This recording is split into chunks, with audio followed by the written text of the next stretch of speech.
Preparing for your Royal Caribbean cruise involves a lot of different things, and depending on when you're looking at preparing for your cruise, whether you're a week away, a day away, or a year away, there's a number of different things that you really need to do to position yourself for success so you can have a great cruise. The reason why preparing is so important is because by doing more upfront, it ensures that your cruise vacation is going to end up being a tremendous success. Not to say that if you do absolutely nothing and show up to your cruise, you won't have a good time, but rather you'd probably avoid a lot of common pitfalls and just have a better sailing overall. A good starting point for this is figuring out what to pack. When you're talking about a cruise, whether it's a 3-night cruise, 7-night cruise, 14-night cruise, you're going to need to bring with you everything you need for that sailing. It's going to be clothes, toiletries, electronics, accessories, and basically everything you're going to need for the entire vacation. This can seem like a very daunting task because, of course, there's a lot to consider. Your best strategy is to use a good packing list so that way it can assist you in understanding what you need to bring with you, especially making sure that you're covering all particular logistics, including what to wear on shore, evening wear, and everything you may need in your cabin. To make it really easy for you, we have a packing list of 115 things you need to bring on your cruise if you go to royalcaribbeanblog.com/packing list. Check that out. That way you can get the whole list here. We don't have to spend the entire video going over everything in that list, but hopefully that'll help you out. The next thing to think about is travel insurance because it's never too late to consider travel insurance. Travel insurance is a really great idea. Of course, it's a waste of money until you actually need it, but you never know what things might happen, and we hate to bring up even the idea of negative things happening, but there could be an illness, loss of your employment, an accident, or some other unforeseen circumstance that could put you in an emergency situation either on board the ship or even in the days leading up to your cruise. Let's not forget that traveling to the cruise ship is also inundated with issues, especially if your flight gets canceled or there's some other travel-related issue there. Travel insurance is a really good idea, and personally, I always buy travel insurance for my cruises. It's simply peace of mind. Now, you can purchase your travel insurance before your cruise, either on your own through a variety of third-party brokers or through a travel agent. There's a couple of different good broker websites that compare and contrast plans because not all travel insurance plans are the same. InsureMyTrip.com and TripInsurance.com are two really good resources to be able to compare and contrast your options that are available. The next thing to do is download the Royal Caribbean app. You should have the app installed on your phone for at least one person on your cruise, so that way you can go through the entire pre-cruise planning process. This is super important. Royal Caribbean allows you to check in for your cruise up to 45 days before your cruise departure date. And it's a really good idea to do the check-in exactly 45 days beforehand, so that way you can get the first pick of arrival times. To complete the online check-in process, all you're going to need to do is have the Royal Caribbean app installed and, of course, logged into your account. You can do that well before that 45-day mark. And then you're going to enter some basic information, personal info like your legal name, birthday, and address, being able to scan your important documents like your passport, taking a selfie photo, and, of course, your credit card information, linking your Crown and Anchor Society membership number, and picking an arrival time. This is all super easy, and you should absolutely do this at home to avoid wasting time in the terminal. Sometimes people say, well, I can't be bothered to do this. I'll just do it at the cruise terminal. Yeah, you can, but you're going to waste time in the terminal standing around when you could be on your cruise ship enjoying your vacation. Moreover, it's super important to get an early check-in time because that way, the earlier you check in, the earlier you get to board the ship, and that means you get to start the fun even earlier. With the Royal Caribbean app installed on your phone, that way you can use it on board the ship to check the scheduled activities. And by the way, you don't need an internet package on board the ship in order to use the Royal Caribbean app. So it's super helpful and important, so get it installed before your cruise. Something else to do before your cruise that's important is to sign up for shore excursions. There will be shore excursions that you can do in all the ports of call that your cruise ship visits. You can purchase them through Royal Caribbean or purchase them on your own. There's advantages and disadvantages to both. We've done videos talking about those, so check those out. But the important thing is to sign up for them before your cruise. It's easy, it's simple, and it allows you the time to be able to research exactly what choices are available for you. By researching your shore excursions in advance, you can find the perfect tour for you, get a much better price than if you try to book it on board the ship or even worse, in the port itself, and ensure that you're not wasting time.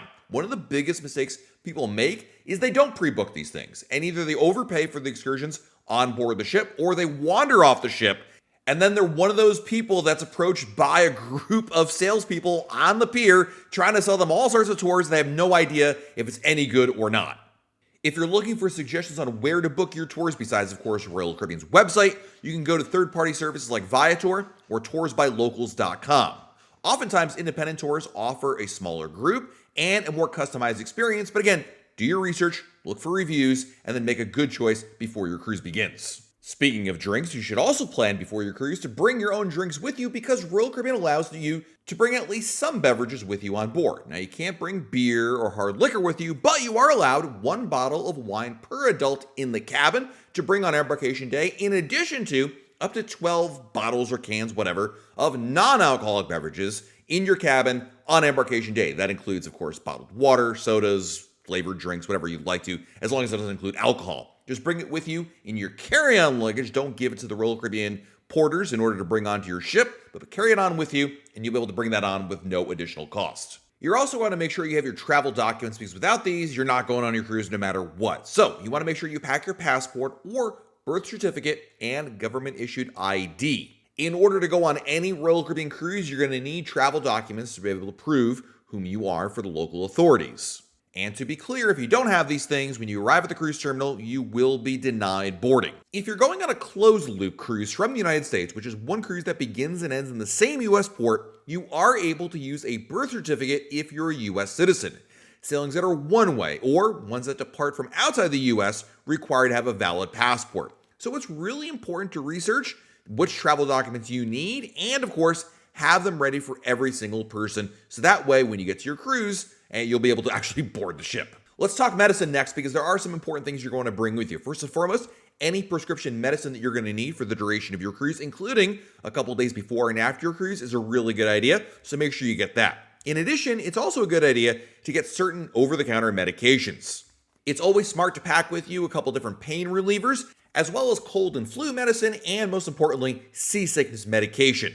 Now, cruise ships do offer a limited supply of these items on board, but you're going to pay way more for them, and they may not have the exact brand or type that you prefer. So it's much better to purchase it before the cruise. Next, it's a really good idea to get to know your cruise ship. Depending on which Royal Caribbean cruise ship you sail on, there are a variety of amenities and things you can do on board. Now, no doubt you researched your cruise ship ahead of time, or you should have anyway, to figure out why you're choosing one ship over another. But it's a really good idea to now take some time to learn about your ship, meaning maybe do a ship tour video in which you will search YouTube for a video tour of the ship you're going on, keeping in mind, by the way, that we have a variety of Royal Caribbean cruise ship tours you can check out. The advantage of watching one of these tours is not only it'll get you excited for your cruise, but also give you a sense of the layout of the ship, what you can do on board, and the different amenities. In a lot of cases, when you're researching your ship, you're probably looking at the big picture stuff, like does it have water slides, or maybe it has this particular setup or layout. But when you actually watch a full ship tour, it's really helpful to see where everything is located, get your bearings early, and be prepared for what's available on board. It's also a really good idea to budget properly and have your finances set up. First and foremost, I think it's a good idea to bring at least some cash with you. You don't need to bring tons of money unless you're planning on spending a lot of money at the casino, but I certainly think $100 per day is a good starting point, keeping in mind, by the way, that credit cards are available to use in a lot of places, and of course, you can get more cash on board the ship from the ATM machines or even guest services. You might also want to alert your credit card company that you'll be traveling to avoid any fraud alerts when you try to buy something in Mexico. In those last few days before your cruise, you also want to print your luggage tags. These luggage tags are where you're going to affix to your baggage that you're going to give to the porters to be delivered to your rooms. That way they know exactly where to bring them. When you arrive at the cruise terminal, you'll be greeted by porters who will take your larger bags. And while they have paper tags that are ready to be filled out, printing your own ahead of time will streamline the embarkation process and get you through a whole lot faster. I'm a big fan of these plastic luggage tag holders that you can use to protect your luggage tags. You can buy them on Amazon for a couple dollars. We'll have a link in the description below on where you can get those. Something else you're going to want to bring on embarkation day is your embarkation day carry-on bag. When you arrive at the cruise terminal, larger bags are taken by the porter, but you can bring with you a carry-on bag, and this is essential. So that way you can keep some really important things like your boarding documents, as well as any medication, electronics, jewelry, and anything else that you want on your person.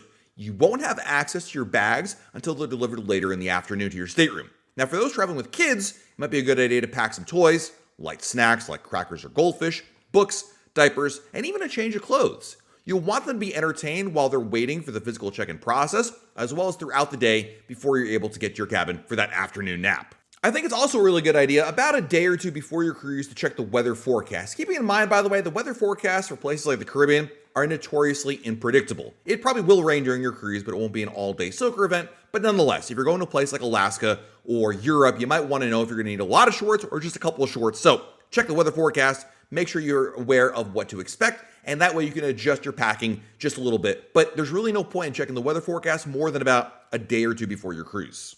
Another thing you can do before your cruise is bid for a stateroom upgrade. Now, I'm not going to say you should do this. In fact, I don't usually recommend it, but it is worth noting that you are able to place a blind bid for a stateroom upgrade.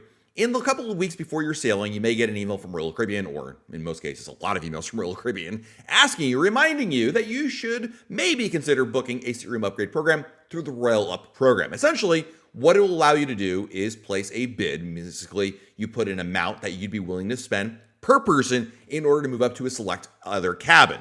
Now, the options available to you will depend on your sailing and which cabin you started off booking with. And of course, you have no idea if those cabins are available, number one, or number two, what anyone else bid for it. But it's a way to potentially move up your cabin choice. Now, keep in mind that if your bid is accepted, you don't get to choose where your cabin is located, and it's binding, so you can't go back and change your mind later on. If you do want to do a cabin upgrade offer with Royal Up, keep in mind, by the way, that there really isn't a right or wrong answer as to how much to bid. Whatever you're comfortable with, because keeping in mind, there's probably a low chance you're going to win it. And it doesn't mean just because you do max bid, you're necessarily going to win it. And if you don't do max bid, you won't win it at all. Plenty of people have won Royal Up upgrades with a minimum bid. So really, just pick a price you're comfortable with and go from there. And the last thing you're going to want to do to prepare for your cruise is to pre-book entertainment. If you're sailing on an Oasis, Quantum, or Icon class cruise ship, you are able to book the shows before your cruise via the Cruise Planner website or the Royal Caribbean app. If you're sailing on other classes of ships, there is not an option to pre-book entertainment, and quite frankly, you don't need it anyway.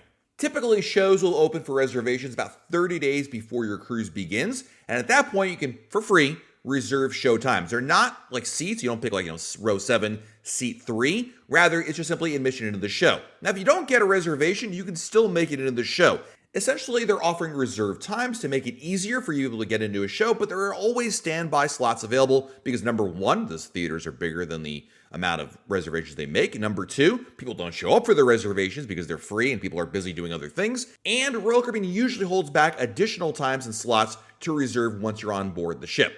But if at all possible, make your show reservations 30 days beforehand to assure yourself of a spot and be able to lay out your schedule because the shows on these big ships are definitely worth seeing. So there you have a look at the really important things to do to prepare for your cruise. Keeping in mind, by the way, there's plenty more than that, but I think if you're doing all these things on this list, you're going to knock out some really important tasks. Let me know in the comments below, what are your most important things that you'd recommend for anybody who's going on a cruise to do to prepare for their sailing? And if you're brand new to Royal Caribbean or brand new to cruising or both, let me know what you're concerned about. Maybe we can answer those questions in the comments below.